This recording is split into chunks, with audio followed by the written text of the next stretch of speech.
tere kõikidele, ajuloputus. Ja avame silmad vaatajatele ja kuulajatele. Täna siis natukene. Ja meil on viimane episood sellest hooajast siis. Oi. Vahepeal on nii palju muutuseid on vahepeal toimunud kõigil vist. Kõigil vist tuliobus aasta ju. Annab kuuma. Ja täpselt. Angela, nagu te näete, kolis meil ära, me ei saa enam olla ühes ruumis, ehk siis vaadata silmast silma. Angela, kuhu sa nüüd kolisid siis? Egiptusesse, sooja. Ma kuulsin teil seal Eestis ikka suve pole veel. Ma ei tea, täna on jumala suve. Mina olen suvekleidiga, kõik on jumala chill.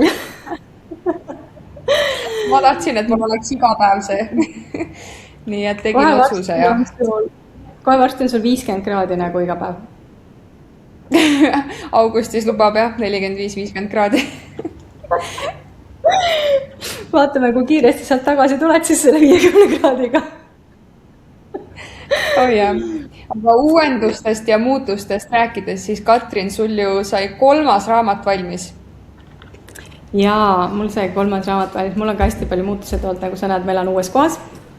Kes teavad moodi. Ma küll nii kaugele ei kolinud kui Egiptus, aga natukene kolisin.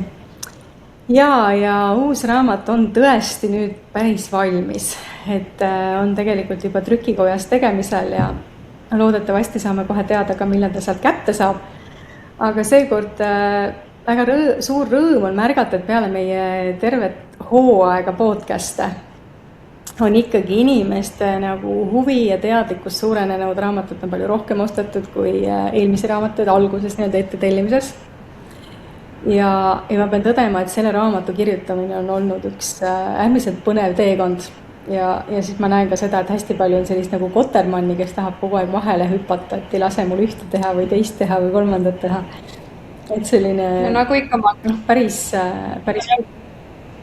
No jah, just, nagu ikka Matrixis, et arhantlikud teadused segavad kogu aeg vahele. Aga jaa, selle raamatu kirjutamine on selles mõttes avanud nagu hästi palju uut ja sügavat tasandit nagu sellest, mis meil tegelikult nagu toimub. Ja mind viidi tagasi päris sellesse kohta, kus siis kogu Matrix alguse sai ja kus siis nagu kurjus üldse alguse sai ja miks see siis maa peal täna niimoodi avaldunud on.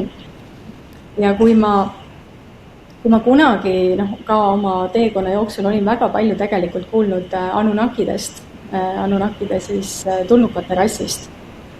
Ja meil on ju tegelikult ka Sumeri tahvlid, mis seda lugu räägivad, kus on näha siis, et kosmoselaevadega mingid tegelased tulid ja see on nagu justkui jäetud meile mälestustest alles kõik on.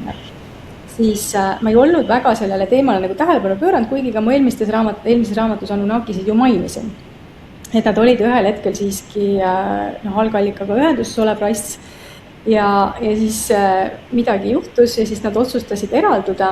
Ja Matrixi siis täielikult tegelikult lõidki siis Anunnakid ehk siis Jehova Anunnakid. Ja põnev oli siis seda lugu vaadata, et nad tulid maa peale inimeste juurde alguses siis esitledes ennast nagu jumalatena ja tõid siis meile oma tehnoloogia jällegi, et kuidas siis inimkond langusesse läks. Oli siis jällegi läbi tehnoloogia ja praegu on siis järgmine tehnoloogia tegelikult, mida nad meile annavad. Ja inimesed siis jätmata jälle esitamata nagu küsimust, et aga mis on nagu sellise tehnoloogia kasutamise hind, on ju. Siis ehk siis me oleme palju kuulnud ju sellest, et meil olid enne kõrgtsivilisatsioonid nagu Lemuria, Atlantis, Hyperborea. Ja on ka räägitud siis sellest samast veeuputusest, mis siis need tolleaegsed kõrgtsivilisatsioonid hävitas. Ja Atlantise jäänukeid ju täna leitakse ka merepõhjast. Aga mis siis ongi, et see Noa laeva lugu piiblist on siis see sama lugu, mis siis juhtus Atlantise, Lemuria, Hyperboreaga. Ehk tegelikult siis Anunnakid andsid Atlantide mees, seal oli eks ju patriarhaalne ühiskond jällegi. andsid nendele meestele kasutada siis oma selle tehnoloogia, millega hakati energiat tõmbama, ilma manipuleerima, erinevaid selliseid asju tegema, mis viis lõpuks selleni, et tekkis siis tohutu kataklus ehk tekkis tohutu üleujutus ja see lõi siis nii-öelda kõik asjad täiesti nagu välja. Nii et see oligi siis see koht, nagu Noalaeva selles loos on kirjutatud, eks ju, kus seal küll räägitakse lugu niimoodi, et inimkond oli patune ja siis Jumal ütles, et ta hävitab nüüd selle inimkonna ära, teeb puhastuse ja siis Noa oma poegade ja naisega läheb siis sinna laeva, võtab loomad, linnud kaasa ja siis pärast seda üleujutust tuleb siis nii-öelda tagasi, hakkab uuesti siis maad täitma lastega. Ja selles loos, mida ma kirjutasin eelmine kord ka, et Noal oli 3 poega, on ju. Tal ei olnud ühtegi naist, seal oli Noa oma naisega ja 3 poega. Kuidas need lapsed tulid siis? Ühtegi naist ei ole. Nii et see on siis see kõige algsem lugu, kus see alguses sai ja see oli ka see lugu, siis, mis hakkas lahti kerima selle 3. raamatu alguseks. Ehk kuidas siis langus tekkis, mis siis päriselt juhtus, kuidas need üleujutused ja kõik tekkisid, on ju, et miks me sellisesse kohta siis lõplikult läksime. Ja see jumalate mängud, kui ma alguses hakkasin raamatut kirjutama, ma ei saa mitte midagi aru, miks jumalate mängud, mida see pealkiri üldse tähendab. Ja siis ongi see, et põhimõtteliselt Anunnakid otsustasid hakata mängima jumalaid, jumalat. Ja sellest siis läks see teema lahti, on ju. Aga point ongi selles, et kui need algallikast nagu ära eraldusid, siis nende jaoks kõige suuremaks probleemiks saigi energia. Et energiat, kus me saame energiat, et elus olla, kui naisenergia ja meesenergia vahelist tasakaalu enam ei ole, sest muidu oli see vaba energiavool kogu aeg, eks ju. Kui nad naisenergia alla surusid, siis vaba energiavool kadus ära. Ja siis nad tulid maale, hakkasid kaevandama kulda. Siis nii Lähis-Idas kui Aafrikas. Sealt sai siis see kogu see pull alguse. Ja neil oli endal alguses selline alamrass, kelle nimi olid siis igiigid, kes siis pandi kulda kaevandama. Aga ühel hetkel nad hakkasid mässama, ehk hakkasid vastu oma siis nendele ülematele Anunnakidele. Ja sealt hakkas siis pihta see lugu, mida me käsitlesime teises raamatus, on ju, et kuidas siis loodi Aadam kõigepealt, et siis hakati looma seda orjarassi, kes tegelikult hakkaks siis seda kulda kaevandama. Ja ühesõnaga läbi selle siis kogu see protsess nagu pihta hakkas. Nii et sisuliselt on see olnud jah, üks selline hästi-hästi huvitav teekond, et me oleme siis nii-öelda nullpunktis mõnes mõttes tagasi, kus me oleme jälle tehnoloogia küüsis ja praegu on nagu hästi oluline see, et kas tekib muud katastroof on ju, nagu teistpidi või mis on siis see teekond, mille siis inimkond nüüd valib, kuhu liikuda, et seesama orjastamine, mis kunagi toimus, põhimõtteliselt peab siis nüüd peaks tulema siis muutus, et inimesed peaksid valima teistmoodi. Aga sa arvad, et kõik valivad ühtemoodi või inimkond läheb kuidagi kaheks, et saab niimoodi paralleelselt eksisteerida 2 reaalsust? Et ühed valivad selle ühe tee, teised valivad teise tee? Ja ma arvan igal juhul selles mõttes, et siin on praegu nagu seda 2 reaalsust on tulemas, reaalsuste lahknemine, nagu ma olen palju rääkinud. Aga siin ongi nagu see, et mida siis Matrix üritab teha, on see, et kuna planeet läheb üles tõusu, nagu me rääkisime eelmine kord, eks ju. Inimesed peaksid minema planeediga koos, aga Matrix loob tehisliku ajaliini.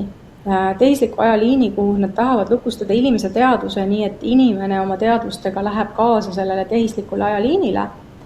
Ja see probleem tekib sealt selles, et inimene muudetakse selliseks olendiks, kes ei saa ka ära surra.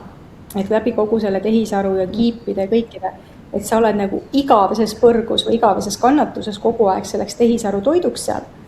Ja täna ikkagi see suund on praegu see, et nad üritavad teha nii, et võimalikult paljud valiksid selle, ühesõnaga, et võimalikult paljudel inimesel ei oleks valikut, et nad peaksid valima selle kunstliku tehisaru ajaliini, on ju.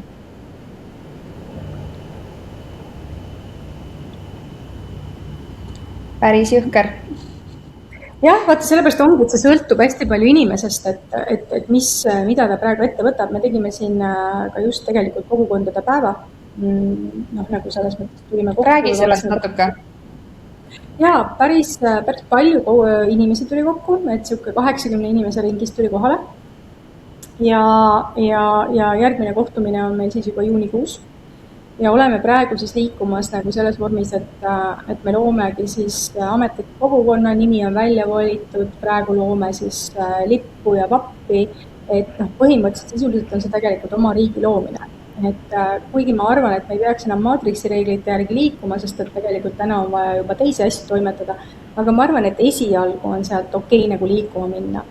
Ja eks see kogukond alguses peab toimima nagu nii, et need on inimesed, kellel on oma vahel ühendus, nad saavad alguses toimida teistmoodi kogukonnana, ma ei mõtle see, et me oleme just nagu ühes kohas ja ühel maatükil ja kõik see, aga ikkagi, et me oleme teineteisega ühenduses, me saame näiteks kaupu vahetada, erinevaid asju teha ja siis ühel hetkel vajaduse põhiselt me saame nagu liikuda ka näiteks ühte kohta, et luuagi nagu kogukonna, mis tegelikult ka elab kõik koos.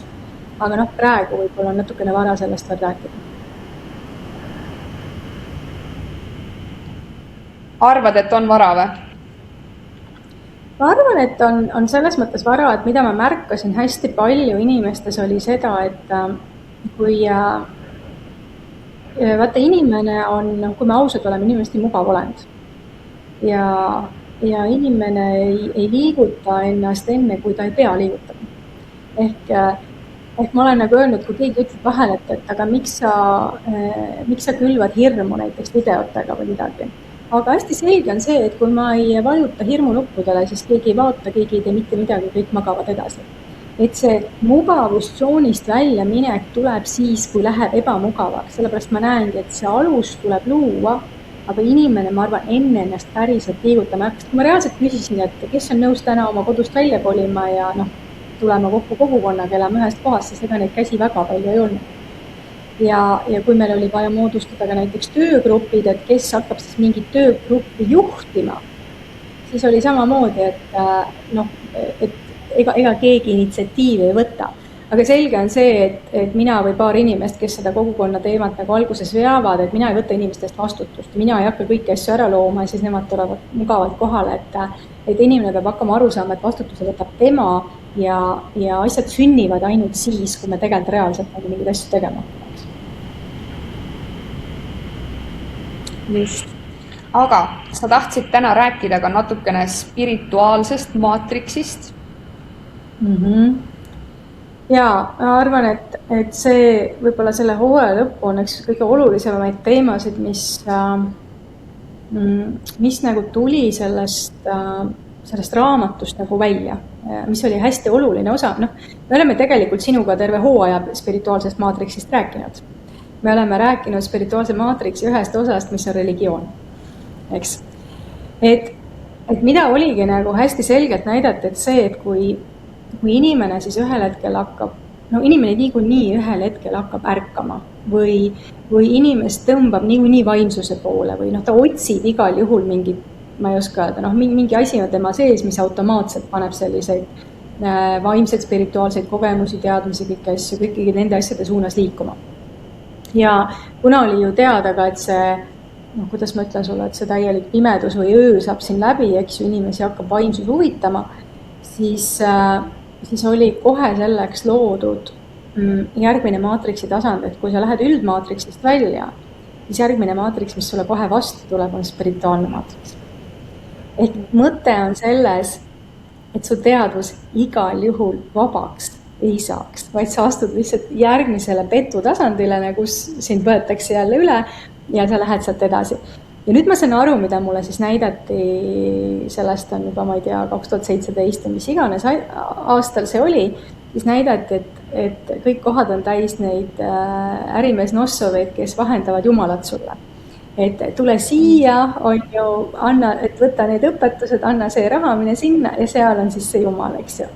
Tegelikult pannes sind käima siis põhimõtteliselt ringiratast ja sa ikkagi nagu sellest ringist välja ei saa. Näiteks kogu aeg, et see on nagu siuke nagu vahetasand, ütleme, et sina oled siin, algallikas on siin ja siis need vennad on siin vahepeal. Tead nagu sul Egiptuses need turumüüjad seal, mis kogu aeg pakuvad igasugust kraami, osta seda, osta teist, osta kolmandat.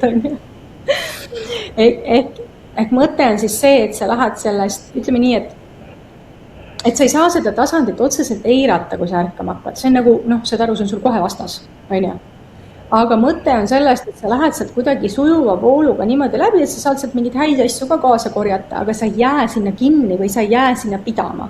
Et sa liigud kogu aeg edasi, et sa ei võta ühtegi õpetust sellise nagu täiesti puhta tõena ja kogu aeg küsid, noh, nagu see David Icke ütles, et noh, et kas on veel midagi, mida ma ei tea, on ju. Ja muidugi nendele, eks ole, kes noh, näiteks mida hästi paljud ma olen märganud, räägivad, on selline, et ütleme, et neil hakkavad elus juhtuma mingid, no ma ei tea, mingid keerukad asjad, mingid õnnetused ja keegi sureb ära ja mingid haigused või ma ei tea, kedagi vägistatakse, mis iganes see on. Ja siis neil on nii palju neid raskuseid, et nad võtavad kätte ja siis nad hakkavad pöörduma Jumala poole, kui nad seda enne teinud ei ole. Noh, näiteks, eks ole. Ja siis, võtta, see on see kõige esimene, see religiooni maatriks, on ju, see spirituaalne maatriks, kus on siis religioon, siis nad pöörduvad siis Jumala poole, näiteks lasavad ennast ära ristida, leeritada, mis iganes tehakse, ja siis just kui need raskused kaovadki ära. Aga need raskused on ju siis loodud selleks, et sa hakkaksid otsima, läheksid siis selle egregori alla, on ju, ja siis tõmmatakse sind läbi selle sinna sisse, on ju. Ja nüüd, ja ka neile siis, kes sellele, ütleme siis sellele religiooniloolega nagu kaasa ei lähe, kes siis hakkavad ärkama, ütleme siis hingelised inimesed rohkem, sest et see kloon võib-olla hingetu inimene otsib rohkem sealt religioonist seda vaimsust, kui ta siis tahab seda. Aga võib-olla siis see hingeline inimene, kes ärkab, vaatab, et see ei ole nagu päris see või käib see religiooni läbi, vaatab, et see ei ole ka see. Ja siis tuleb see järgmine spirituaalne maatriks vastu. Ja siis siin on hästi palju erinevaid variante ja tasandeid selleks, et kõik ära katta. Kellele siis seal, ma ei tea, ülestõusnud meistrid ja Jeesuse mingisugune versioon, kellele siis mingisugune versioon, ma ei tea, budism on ju, siis on hinduism, siis on see, teine, kolmas, neljas. Tegelikult on nagu hästi selgelt näha, et kogu spirituaalsud, kõik puhtad õpetused on ära võetud ja kõik on Anunnakide poolt kaetud siis selle spirituaalse maatriksi tasandiga. Et täna me võimegi, ma siis nimetasin mingitel hetkedel ka seda, rääkisin seda, et mis seal siis natukene sees on, eks ole. Et spirituaalses maatriksis on kõik meie igasugused Elohimid ja igasugused ülestõusnud meistrid, inglid, kõike seda vaata, mida on hästi palju sellest nagu tava nii-öelda spirituaalses maailmas, kui sa sinna lähed, siis kõik on seda täis. Seal räägitakse kõik need galaktiline föderatsioon ja mingi Ashtar command ja räägitakse, et varsti tuleb see Nessara ja Kessara, kõik saavad miljonid kontole ja kohe elu läheb lilleks ja see kõik on seal, eks ju. Ja inimesed siis, ma saan aru, inimesel ongi, mis ma aru sain, mis on hingelise inimese kõige suuremaks probleemiks. Selles mõttes sinisilmsus selle koha pealt, et hästi usaldav.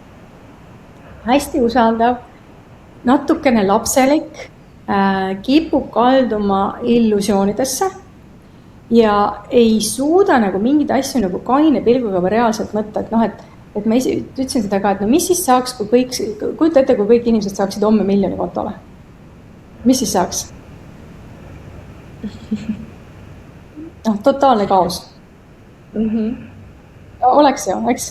Et saad selle miljoni kontole, siis et saad, ma ei tea, kui palju, keegi tööd enam ei tee, mitte midagi ei toimu, täielik kaos oleks. Et isegi nagu väga nagu reaalsest ratsionalistlikust kohast vaadates see ei ole ju tegelikult nagu, adekvaatne kui üldse, isegi kui meil oleks mingi maailm, kus kõik elavad külluses, siis isegi see ei ole adekvaatne koht, sest et laias laastus ikkagi kõik see, mida sa selle miljoniga teeksid või mida inimesed osta tahavad, on ju seotud maatriksiga tegelikult. Väga vähe on meil päriselt vaja nii-öelda siis selleks heaks eluks või õnneks. Ja teine tasand, mis sealt nagu hästi tugevalt sisse tuli, just see, et väga paljud kanaldajad, ennustajad, õpetajad, kõik need on selle sama spirituaalse maatriksi poolt siis värvatud. Mitte nagu, saad aru, mitte, et keegi ei tule otseselt pakkuma, aga värvatud selles mõttes, et neile antakse mingi asi, mida nad hakkavad siis kanaldama, me oleme rääkinud siin, et Reiki on spirituaalne McDonald's ja igasugused erinevad asjad, aga need kõik on selle spirituaalse maatriksiga seotud. Et kui me täna nagu hakkamegi seda pilti vaatama et siis Eesti, me oleme öelnud ka, kubiseb ju igasugustest tegijatest. See on nagu massiline tegelikult. Eestis on vaimsus hästi kõrge, ei saa öelda. Ja sellepärast on siia sekka visatud ka võimalikult palju neid siis, kes jälle viivad inimest valele teele. Nii et täna ongi nagu kõige, kuidas ma siis sulle ütlen, et võib-olla kõige keerulisem koht on hakata nagu läbi navigeerima sellest, et mõista, et ka spirituaalne maatriks on nii suur nagu, kuidas sa Ameerikas ütleb, see psyop on ju, psühholoogiline operatsioon. Ja nii palju inimesi kaovad sinna ära. No ma olen praegu just nagu oma sellel rahvusvahelisel kontol siis võtnud ette selle veganluse teema. Ja kui sa vaatad seal, mis seal kommentaarides ja asjades toimub, see on nagu, see teema läheb kulutulene nii-öelda, aga nii palju on nagu sõda või rünnakuid selle vastu. Hästi paljud toovad välja just seda Anthony Williamit, seda meditsiinimeediumit, millest me oleme rääkinud, et see on puhas sekt, et tema on siis ka üks nii-öelda siis spirituaalse maatriksi töötaja. Ma olen rääkinud ka seda lugu, et miks see nii on, selle koeralooga, mis tal oli, et ta koer ära suri, eks, ja siis äratati jälle ellu. Ja see on täpselt selle piibli jumala kätetöö jälle, et võetakse sult midagi kallist, on ju, siis tehakse ka mingi tehing, surutakse sind kuskile, mida sa tegelikult ei ole tahtnud.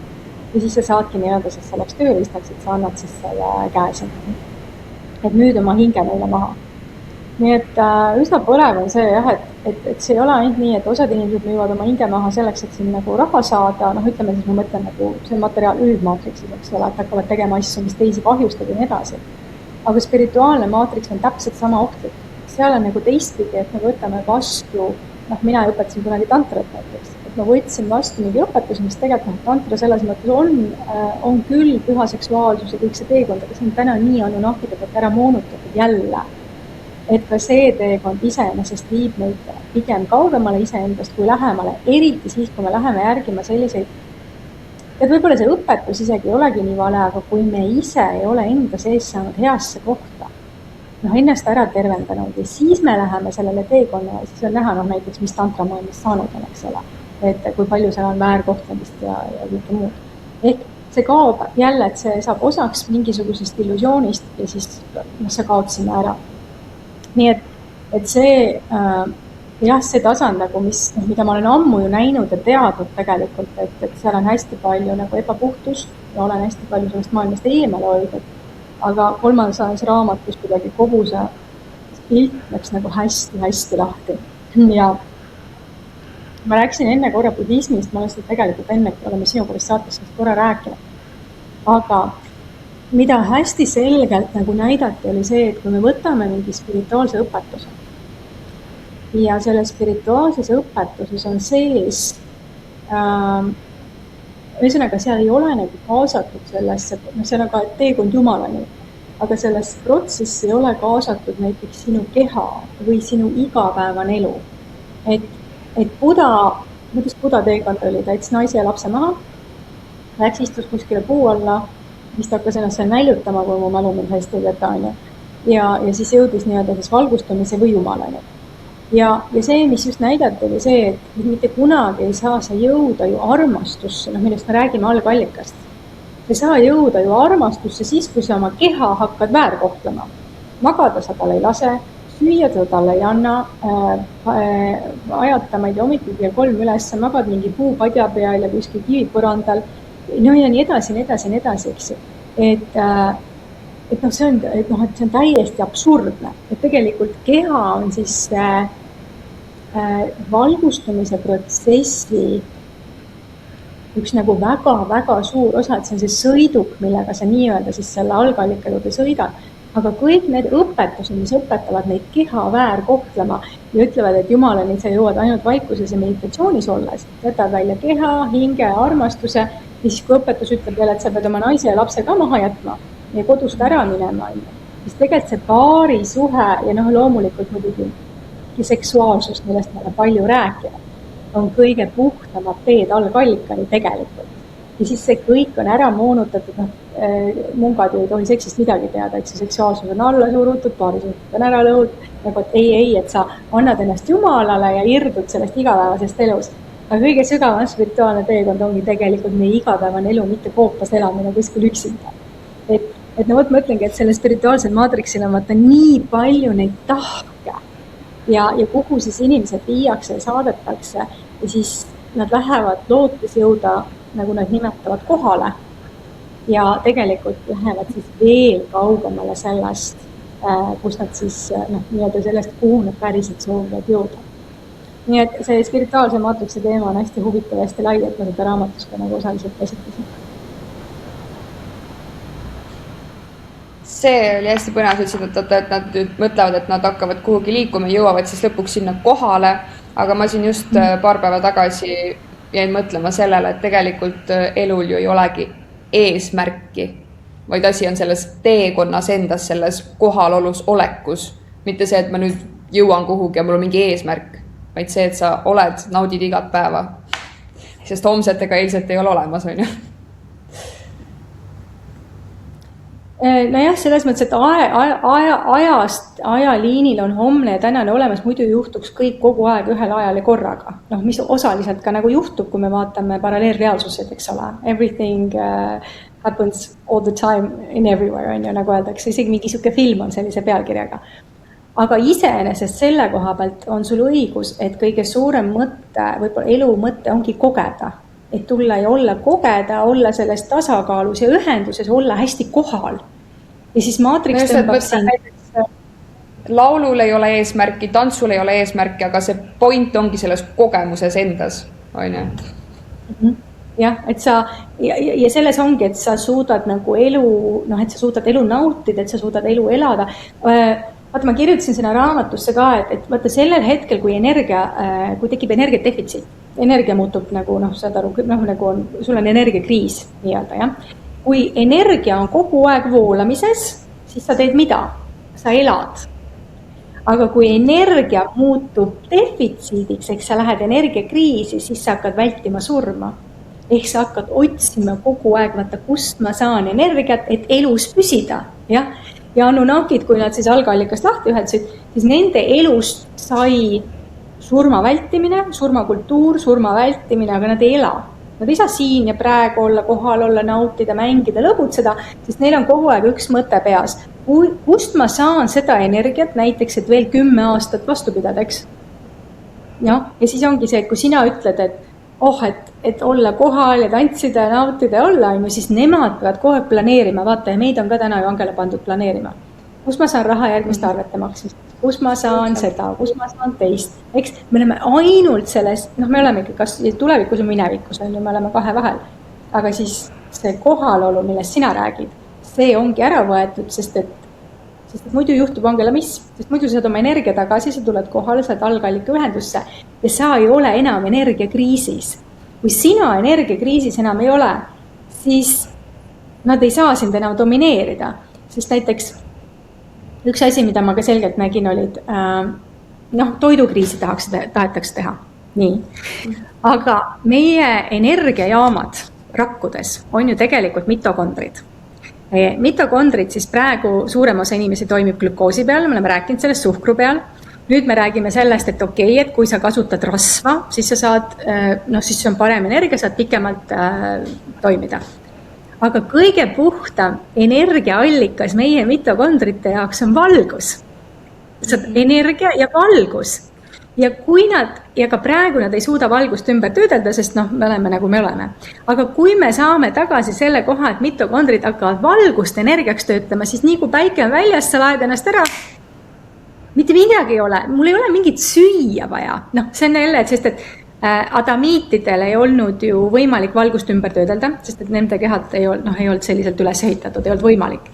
Aga meil on võimalik täna valgust ümber töödelda, sest et sa ise, ma arvan, ka näed seda, et mida tehakse täna tegelikult punase lihaga. See on crazy, on ju?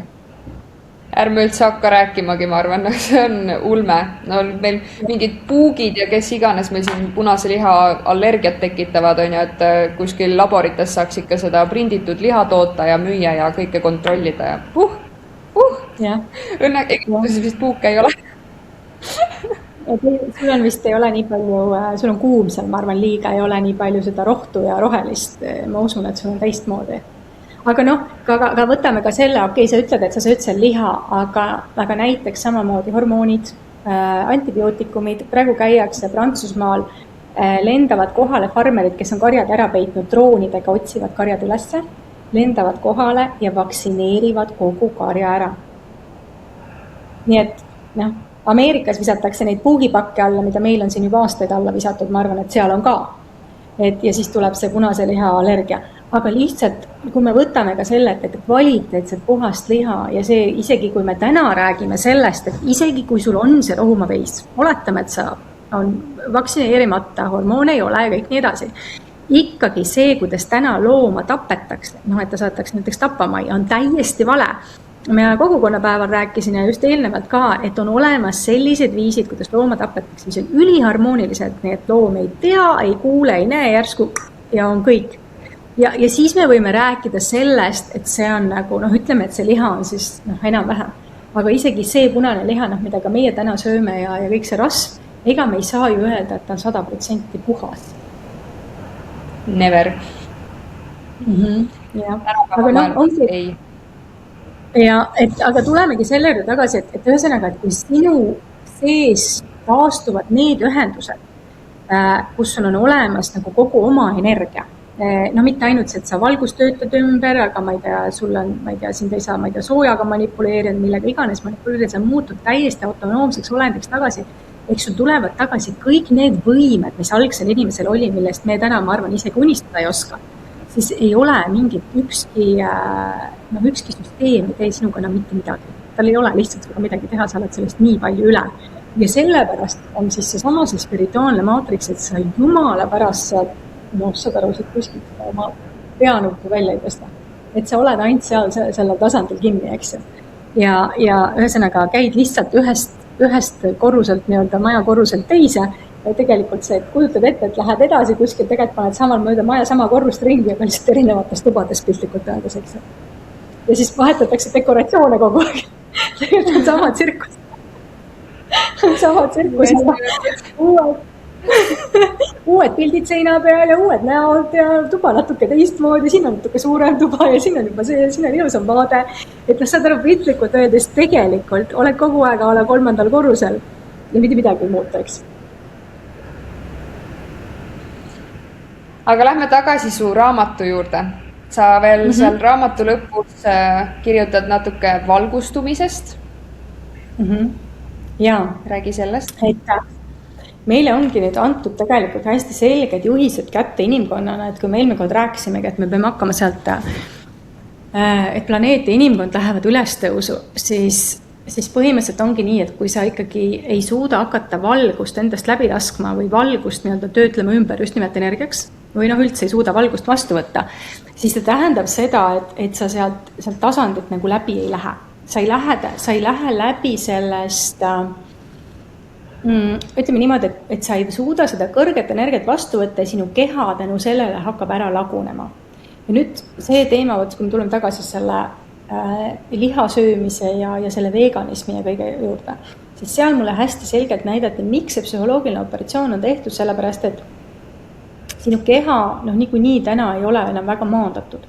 Et kui me võtame siis nüüd veel liha ära, paneme siis nüüd kõik selle kiirguse, mida me näiteks igapäevaselt saame, pluss see, et me istume toas, me ei käi jõues, ei käi palja jalu, ja nii edasi, ja oleme pidevalt stressis.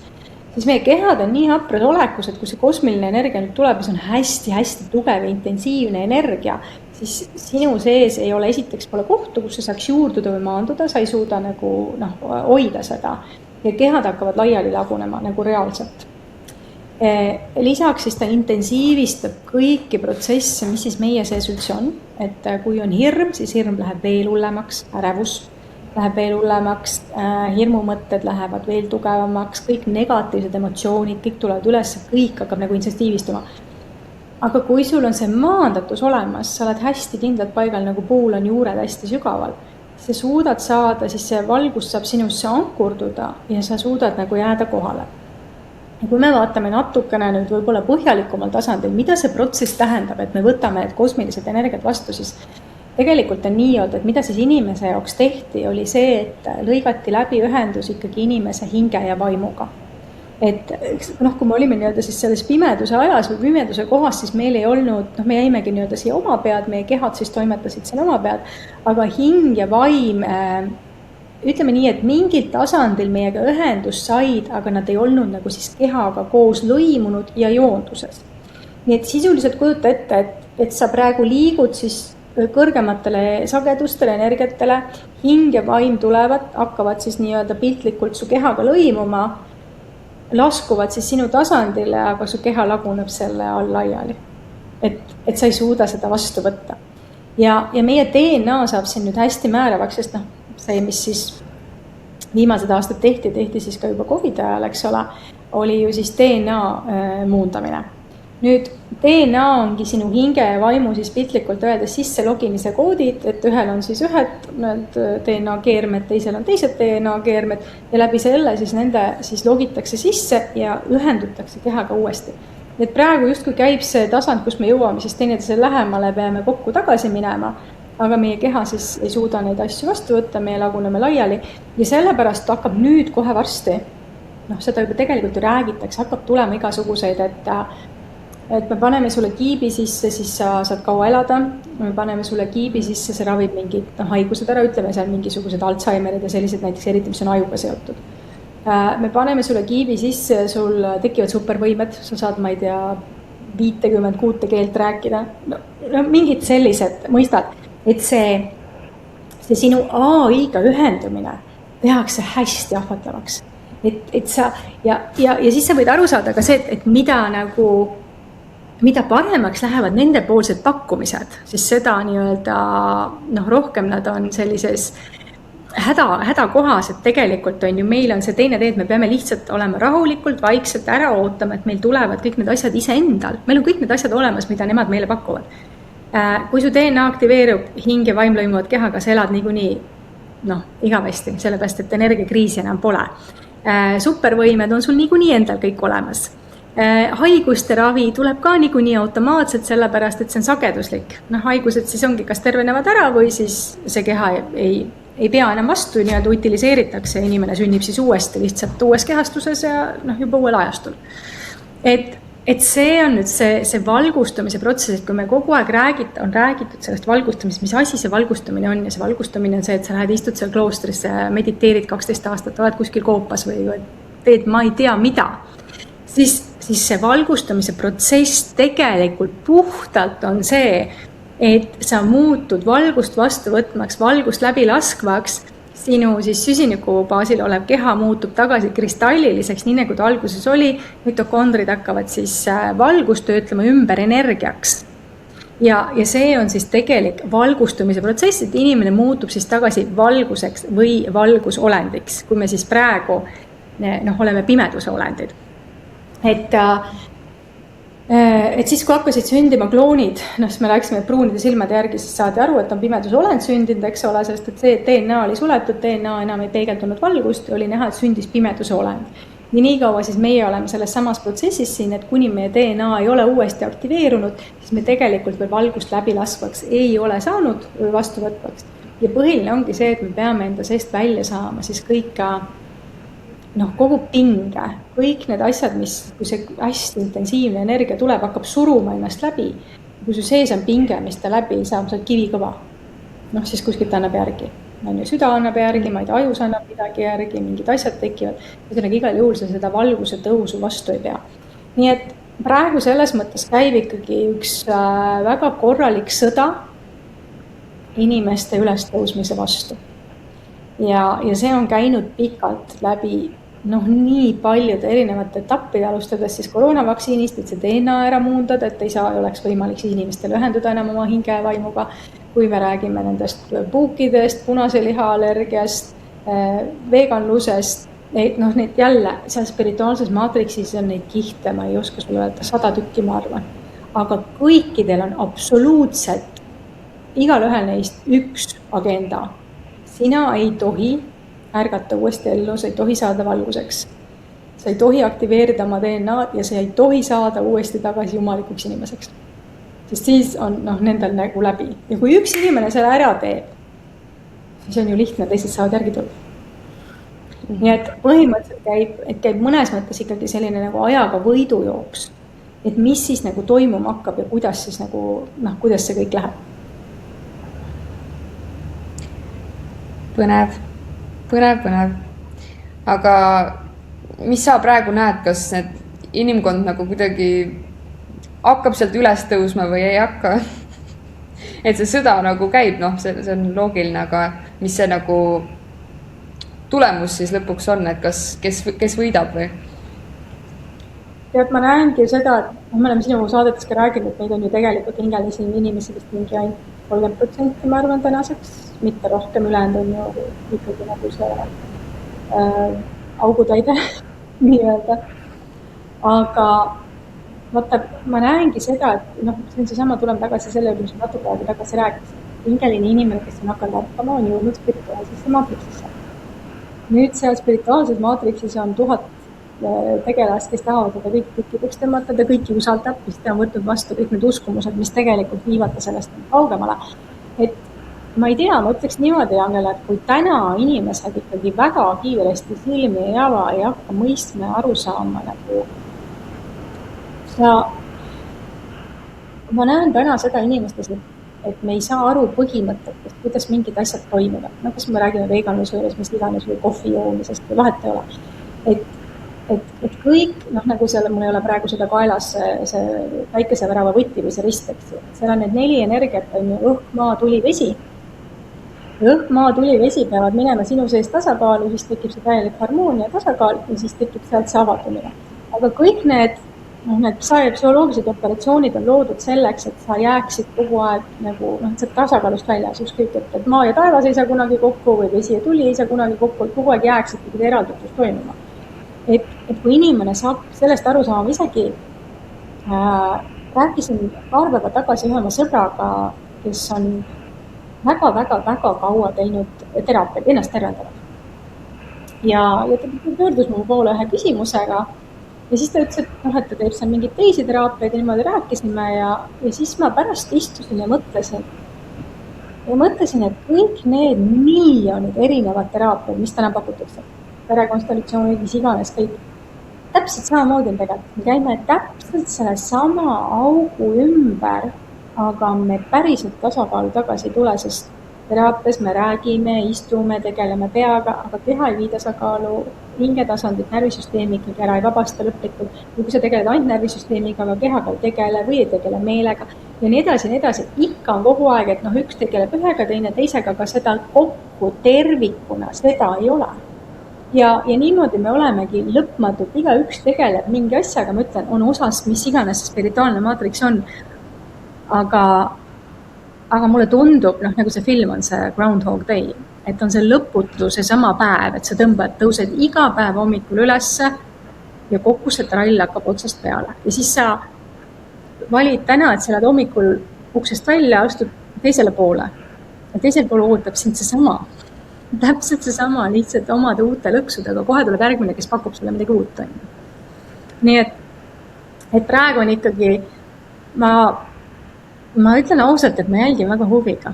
Ma jälgin väga huviga avatud silmadega, mis üldse saab, mis saab inimkonnast, kuidas kõik need asjad lähevad ja ma olen näiteks väga üllatunud selles, et see, mida süsteem plaanis, ei ole praegu täiel mahul käima lastud.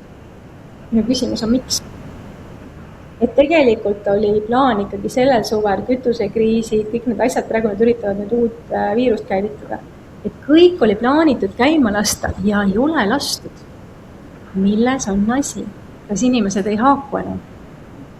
Et kas inimesed ei võta enam vastu seda, et kui olete, et hantaviirus tuleb, on ju, siis suurem osa reaktsioon on ha.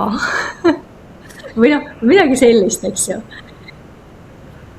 Nii et jaa, et saab olema huvitav jälgida, kuidas need protsessid praegu lähevad nii kosmiliselt kui siin ja mis siis tegelikult üldse saama hakkab ja mida siis inimesed üldse teevad. Aga kuidas see hingeline inimene või kas see hingeline inimene üldse saab sellest spirituaalsest maatriksist välja või me jäämegi lihtsalt sinna kinni ja oleneb, mis toas sa olla tahad? Ja no ma arvan selles mõttes, et me saame ikkagi välja, et seal ongi võib-olla lihtsalt see, et et see tegelikult, mida mulle on aastaid või nüüd viimased aastad näidatud, ongi lihtsalt see, et me peame oma elus hakkama mõistma, et mis on need asjad, inimesed, mõtted, toidud, kõik, mis meid tasakaalust välja viivad. Et nagu ma ühes selles saates vist ütlesin, vaata, et kõige olulisem on üles leida rahu, et täielik tasakaal ja mida ju Maatrix praegu hästi tugevalt teeb, on see reageerimine, reaktsioon viib sind kohe tasakaalust välja. Et kui me suudame hakata nagu tulema kõikides asjades nagu hästi kohale, lihtsalt olemegi kohal, mitte reageerima ja lihtsalt elama nagu sellises olemises, siis ma usun ja laskma lahti nendest hästi paljudest igasugustest.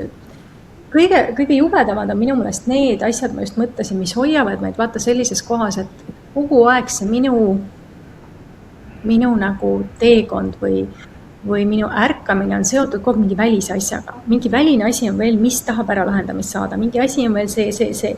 Tegelikult on enda sees vaja hakata tulema ära lahendama kõik pinged enda seest. Sest et olen hästi palju viimasel ajal mõeldud konstellatsiooni peale. Kogu aeg on see lugu, et nüüd on jälle mingisugusel vanaemal oli seal mingi asi, kes, ma ei tea, mida iganes ta tegi, on ja.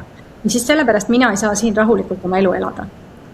Ja ma mõtlesin, et täitsa pekkis, kas sa kujutad ette, kui palju peaks konstellatsioonides käima, et mingi 7 põlve tagasi lahendada ära seal, ma ei tea, kõikide sugulaste probleemid. Ja enne seda mina oma elu normaalselt elada ei saa. Tundub ajuvaba veits, on ja. Ja siis ma olengi mõelnud, et nagu, ja neid õpetusi on ju veel ja veel. Veel peame seda kõike tegema ja siis on need teemonid ja siis on need ja siis on see seal. Ühesõnaga, ma ei saagi kunagi vabaks. Et võib-olla kõikidest nendest uskumustest või nendest lugudest lahti lasta. Ja hästi tähtis on nagu öelda seda, et meie kõige loomulikum ja tavaline olek ongi armastus. Ongi see algallika ühendus, ongi see armastus, ongi see tasakaal. Ja siis nagu ma ütlesin, et hakata vaatama, mis on see, mis tõmbab kogu aeg välja sellest kohast. Ja siis, kui need asjad ära võtta järjest, lihtsalt tulla kohale ja jääda, maha rahuneda nii-öelda, siis see ühendus tekib iseenesest ju tagasi. Me rääkisime mingis saates sinuga psühhedeelikumidest ja siis inimesed seal vaidlesid. Et nad on mürgid ja nii edasi. Aga meie kehas käbinääre peaks ise tootma DMT-d, ehk siis andma sulle psühhedeelse kogemuse, jah? See on meie loomulik osa. Ja nüüd ongi see, et millest meid siis eemale hoitakse, ongi see, et kui see tasakaalus ei ole, siis su kundaliini energia ei tõuse, siis on ju, see ei tõuse läbi süda ei avane, ei lähe siia üles, käbinääre ei hakka tootma siis seda DMT-d. Nüüd ongi, et sul on vaja keha, hing ja vaim on ju kõik on vaja saada joondusesse ja siis tekib see automaatne tasakaalus olek. Ja nüüd kõike siis, mida ülevalt tehakse, ülevalt alt vasakult paremalt on ju, on kogu aeg siis väljaviimine, et kõik need protsessid sul sees tööle ei saaks hakata. Aga kui inimene jääb paigale ja ei tõmble enam ringi kogu aeg, siis meie keha otsib automaatselt seda tasakaalu seisundit kogu aeg taga. Ta läheb ise sellesse, kui sa lood talle lihtsalt selle ruumi. Et mina näen jälle täna seda, on ju, need õpetused, mis mulle on edasi antud, eks ju, ja mida ma ka raamatusse tegelikult sisse kirjutasin, ongi see, et meie töö on luua kogu oma süsteemile see ruum, et ta läheks tasakaalu tagasi. Ja tegelikult rohkem ei olegi mitte midagi vaja. Kõik muu toimub iseenesest. Tuleb usaldada. Jaa, see, ma arvan, saab olema järgmist aastat üks võtmesõnu. Tuleb usaldada. Aga kui raske on usaldada, kui sa tahad kontrollida? Täpselt. On ju nii? On. Viimane aeg tegelema hakata oma kontrollivajaduste ja usaldusprobleemidega. Jah, eks sellega tuleb ka niimoodi tegeleda, et ma ei soovita kunagi kellegi peaasjad õpata, eriti tundmatus kohas. Sellepärast, et see tegelikult võib viia veel suurema kontrollini. Aga kui sa teed seda rahulikult, tasakaalelikult nii, et su süsteem saab lõdvestuda nagu sammhaaval, siis minu mõelest on see palju targem mõte, kui teha jälle selle läbi selle mingisuguse surumise ja paugu ja mingi plahvatuse. Ma usun seda, et kui sa nüüd teadlikult hakkad analüüsima oma käitumist ja mustreid ja kõike, et need kogemused, need olukorrad, kus sa saad õppida, tulevad mingi hetk niikuinii sinuni, sa pead lihtsalt ära tabama selle, et ahah, nüüd on see õppekoht, nüüd ma teen selle läbi ja korras, mitte et okei, mul on kõik korras, nüüd ma lähen, hakkan kaevama, võtan mingi selle teema, see ei ole väga praktiline või minu arust on, kui sul elus tuleb see olukord, kus sa saad õppida, siis teadvusta, õpi, lahenda see asi ära, tegelikult see on väga lihtne, on ju. No kogu elu on tegelikult õppimine, kui sa nii võtad, on ju, iga olukord lõppkokkuvõttes ongi kogu elu, me ainult õpime, kogeme ja siis loodetavasti järgmine kord teeme paremaid valikuid, aga võib-olla mitte. Seda me ei tea. Just. Tegelikult oleme praegu jälle, nagu ma ütlesin, selles kohas, et me oleme ühe korra selle tehnoloogiaga läinud juba täielik auku. Ja tegelikult me oleme korduvalt inimkonna selles kohas siin olnud. Nüüd ongi küsimus, kas me oleme õppinud, kas me teeme uue valiku, ehk siis kas me valime teistsuguse tee. Nii palju kui mina näen, siis suurem osa inimesi jätkuvalt valivad tehnoloogiasse vaadata, sest see on lihtne. Mida midagi tegema lähe. Võtad selle telefoni jälle kätte või ma ei tea, istud seal ekraanide taga 10 tundi päevas ja jälle tore. Nii et see on selles mõttes minust hästi terav teema ja see kiirguste teema. Kiirguste teema hakkab ka minema selles mõttes järjest hullemaks, mida ma näen kogu aeg, et juba hakkavad tulema 6G-d ja varsti 7G ja mis seal kõik otsa. See on ka ja inimesed ikka arvavad, et see antakse meile sellepärast, et meil oleks parem internet. Jah, just.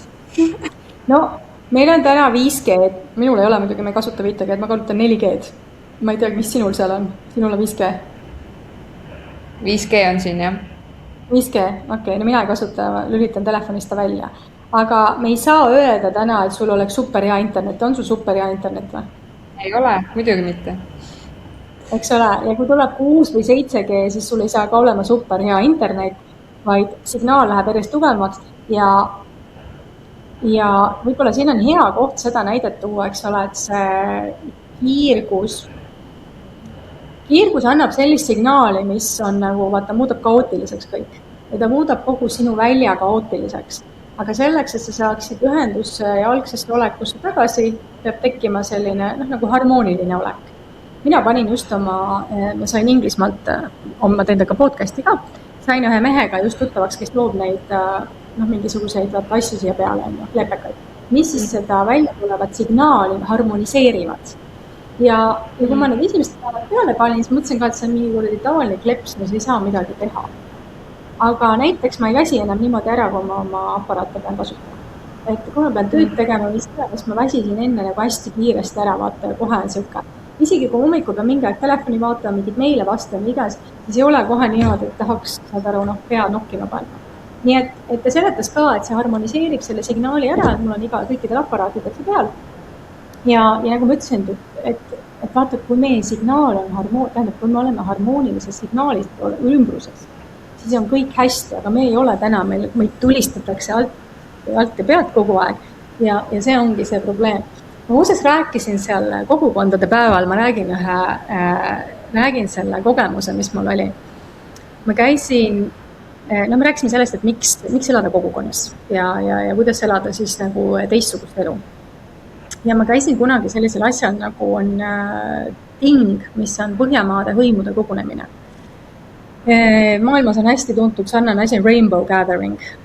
Siis inimesed tulevad kokku, kuu aega elavad siis kuskil looduses koos. Ja see Rainbow Gathering on siis niimoodi, et ta liigub iga kuu, ta liigub ringi, ta on üle maailma, tegelikult toimub kogu aeg. Kui sa tahaksid, siis sa võid üle maailma kogu aeg ainult elada seal. Lihtsalt sa pead sinna järgmisesse kohta liikuma, kuhu nad lähevad. Ja seal ei ole tehnoloogiat, autod jäetakse hästi kaugele, sul ei ole seal tehnoloogiat, seal ei ole elektrit, seal ei ole mitte midagi, nii et sa elad siis põhimõtteliselt telkides, kõik käib koha peal, toidu tegemine, kõik on hästi loomulik ja naturaalne. Ja kui ma Soomes seal olin, siis me olimegi suvel, elasime järve ääres, meil oli telk, ma olin nädal aega.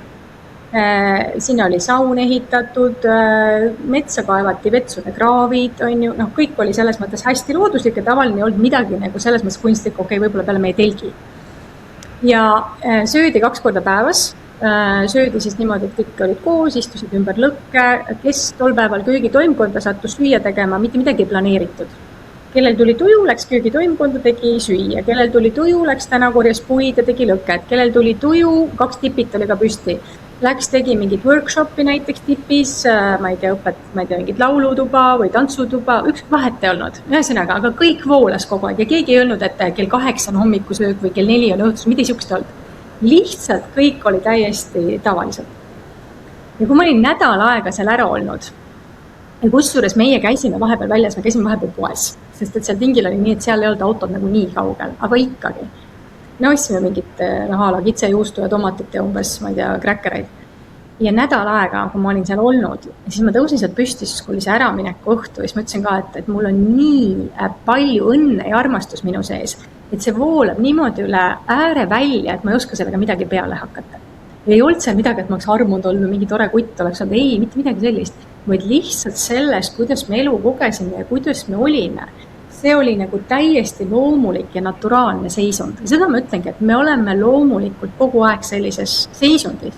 Kui ei ole väljast neid asju, mis sind kogu aeg ründavad, et sul on see arvemaja maksta, siis on see kiir, kus tuleb sealt sisse, siis on, ma ei tea, keegi ütles sulle halvasti, ma ei tea, väljas on sõjahirm, väljas on, ma ei tea, mingi viirusehirm. See on kõik selleks tehtud, et inimene ei tuleks sellesse vaikusesse ja armastuse tundest, mis on tema loomulik olemine.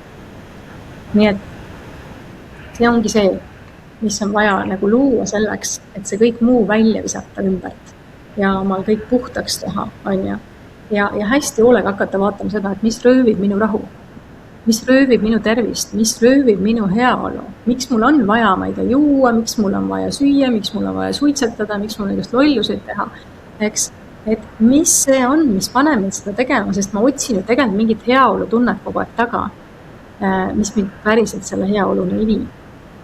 Nii et ma arvan, et see ongi nagu üks kõige suuremaid õppetunde praegu. Nagu ma ütlesin sulle, inimene ei taha praegu oma unislikust heaolust lahti lasta, millest seda on nagu maandunud, millest ta arvab, et tal on heaolu. Aga tegelikult tal ju seda ei ole, sest et see on tohutult koormav see maatriksi maha müüdud heaolu nii meie kehale, hingele kui vaimule. Jaa. Katrin, aga lõpetuseks veel, räägi natuke oma 3. raamatust veel. Kas inimesed juba saavad osta või eeltellida audioraamatud, värgid, särgid? Mis seal need põhiteemad veel raamatus läbi käivad? Ja raamatus põhiteemad käivadki läbi, ma räägingi maailmade lahknemisest, räägin baasreaalsusest ja maatriksist. Räägin sellest, mis protsessi me läheme, räägin siis selle lahti ka, mis siis Anunnakidega toimus, räägin lahti Anunnakide erinevad jumalused, räägin sellest, kuidas kõik jumalad ja jumalannad ja jumalused on tegelikult kõik üks ja sama, lihtsalt igal pool religioonides erinevate nimetustega või ütleme usunditest siis.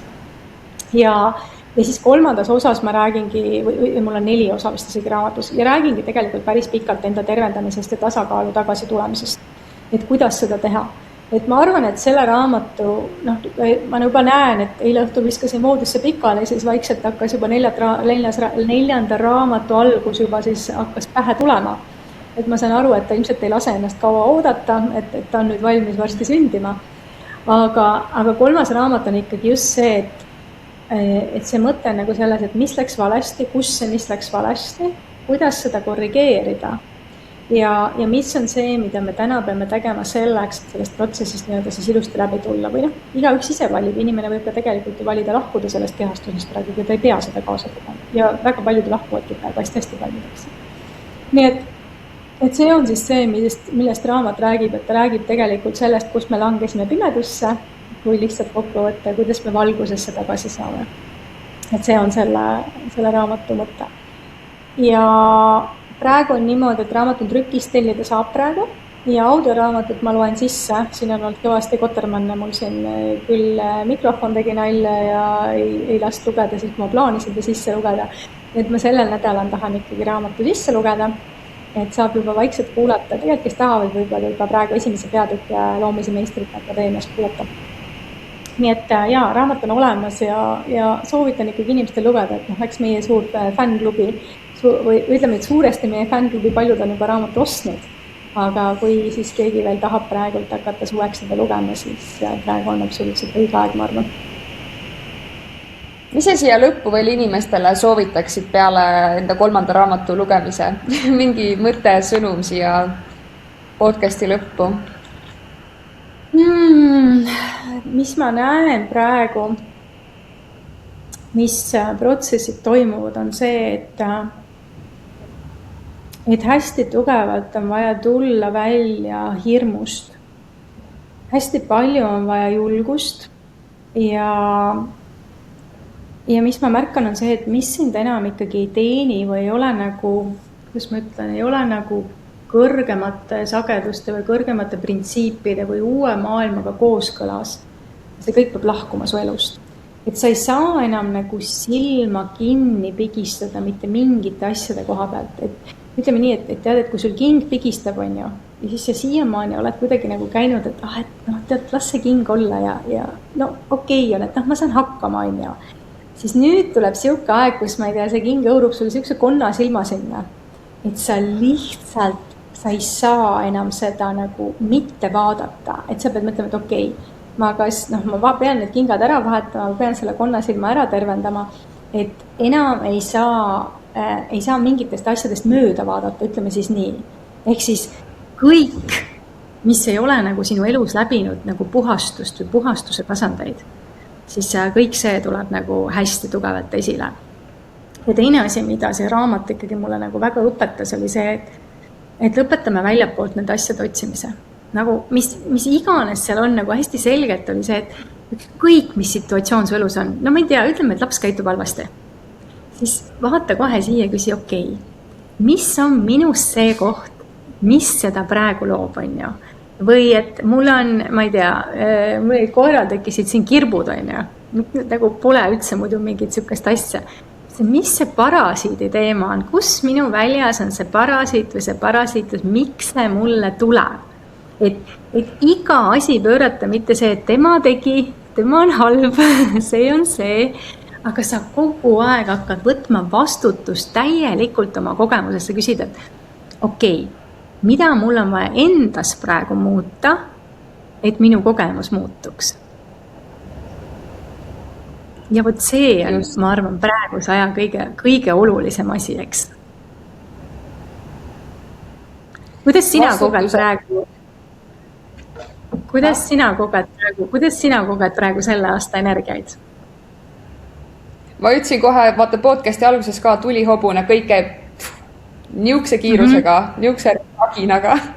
Aga ma väga nõustun selle koha pealt, mis sa siia nüüd lõppu tõid, et inimesed hakkaks vastutust võtma täpselt selle enda reaalsuse ja kogemuse eest siin. Et ei saa näidata näpuga, et näed, tema on see, vaata 3 näppu näitavad sinu enda poole tagasi, on.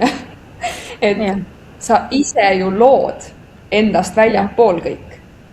Just. Aga sellest nii paljud ei saa aru, mul just siin paar päeva tagasi oli seal Instagramis hästi aktuaalne, et keegi kirjutab mulle, no kuidas see minu süü on, kui inimene mu ees suitsetab ja mulle ei meeldi suitsetajad ja see ei ole ju minu probleem, et ma nagu kritiseerin seda, et ta suitsetab, aga see ongi sinu, see ei ole ju suitsetaja probleem, teda ei huvita üldse, see on sinu probleem, et sind nagu trigerdab see, et kõik hakkake vaatama täpselt iseenda sisse, kui keegi sind närvi ajab või sulle midagi ei meeldi, siis see asi on siin, sinus, mitte sinust väljapool, mitte kunagi. Sest sinust väljapool polegi midagi olemas. See kõik tulebki siit seest poolt ju. No, sellest aru saama. Ei, ütleme niimoodi, et väljas on vaata palju, väljas on näiteks sõda, mulle ka ei meeldi sõda, aga siin on nüüd jälle need olulised kohad, et kui ma reageerin praegu, töö küsimus, kas ma saan midagi selle sõjaga teha või ei saa? Nii. Kui ma ei saa... Sinu enda reaalsus, mis sa lood, on ju. Sinu reaalsuses näiteks pole sõda, minu reaalsuses pole sõda, on ju.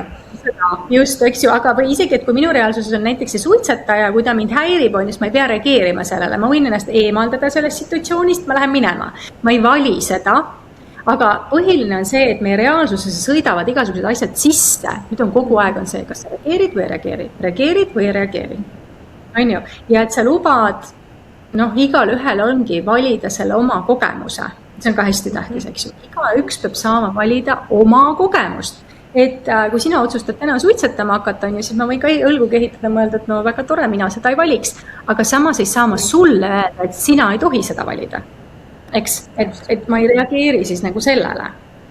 nii et siin on jah praegu nagu, et noh, ütleme niimoodi, et maailm läheb veel väga huvitavatesse protsessidesse, aga kogu aeg jah, tulla selle juurde tagasi, et no ütleme, et näiteks paljud, et miks ma ei saa seda head kaaslast või miks mul rahaasjad ei toimi või miks mul, no mis iganes, ma ei tea, tervis ei ole korras.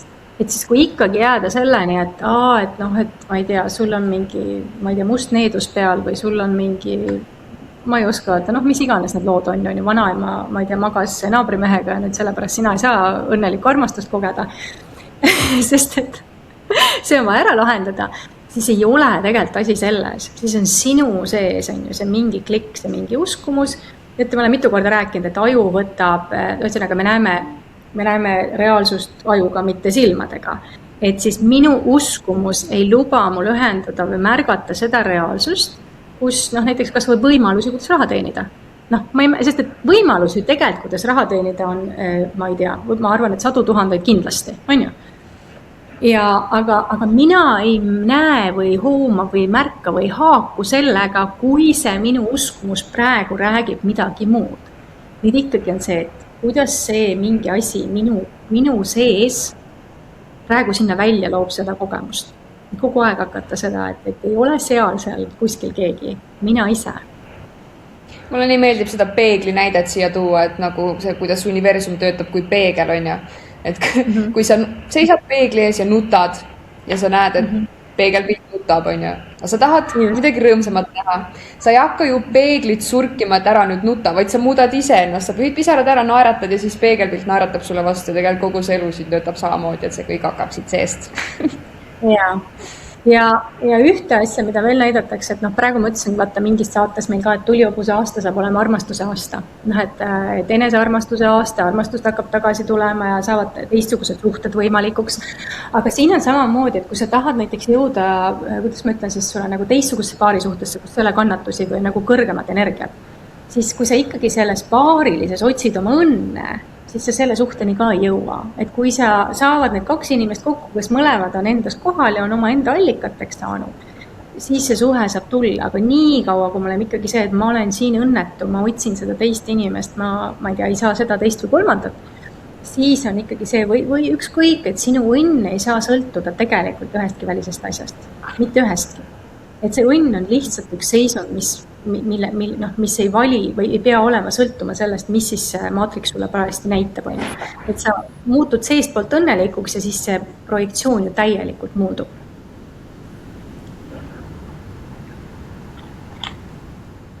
Ja rohkem ei tahakski midagi siia lõppu lisada. Nii hästi kokku võetud.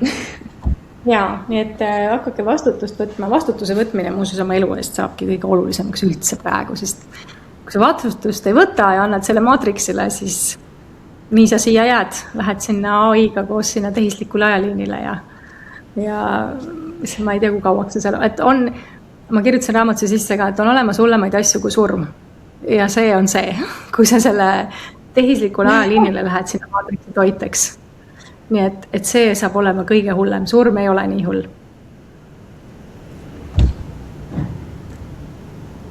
Vot. Aitäh kõikidele, kes kuulasid meid. Võite ikka alla kommentaare jätta, oma mõtteid. Ja ma ei tea, kas öelda kohtume järgmine kord ja kohtume kunagi veel või? Elame hetkes, võtame üks päev korraga. Tahtsin just öelda, et ma arvan, et tõmbame selle hooaja nii kokku, et me ei tee plaane. Et nii nagu, kuidas ma ütlen, et nii nagu uuesti loob, vaata, või mis hetkel loob, et mis iganes hetkel see juhatus või see tunne tuleb, siis alati saab kõike luua, aga lihtsalt praegu panna nagu sellele hooajale see iilepunkt ja ma just eile mõtlesin selle peale, et meil on tegelikult väga edukas hooaeg olnud. Et kui palju inimesi on ärganud, just alles ühel sünnipäeval tuli mu juurde üks noormees, ütles, et muideks, et ma olen silmad avanud. Ja siis ma ütlesin, et nii tore. Ehk siis, ja ma järjest enam kogen seda, et inimesed tulevad kas poes juurde või mingites suvalistes kohtades ütlevad, et sina mind ei tea, aga et me väga jälgime su podcast'e, me elame kaasa, aitäh raamatute eest, vahet pole. ehk siis ma tunnen, et me oleme tegelikult nagu nii-öelda valguse jaoks teinud väga suure töö ära Eestis, et inimeste teadlikkus tõuseks, nii et mina loen seda üheks väga õnnestunud hooajaks. Kindlasti. Aitäh, Katrin! Aitäh sulle, Kangela, oli väga tore seda vaadata koostöö. Ja siis uute kohtumisteni. Vaatame siis, mis elu sügisel toob, kes kus elab ja mis ajad meil maailmas on. Just. Tšauki! Hei kõigile!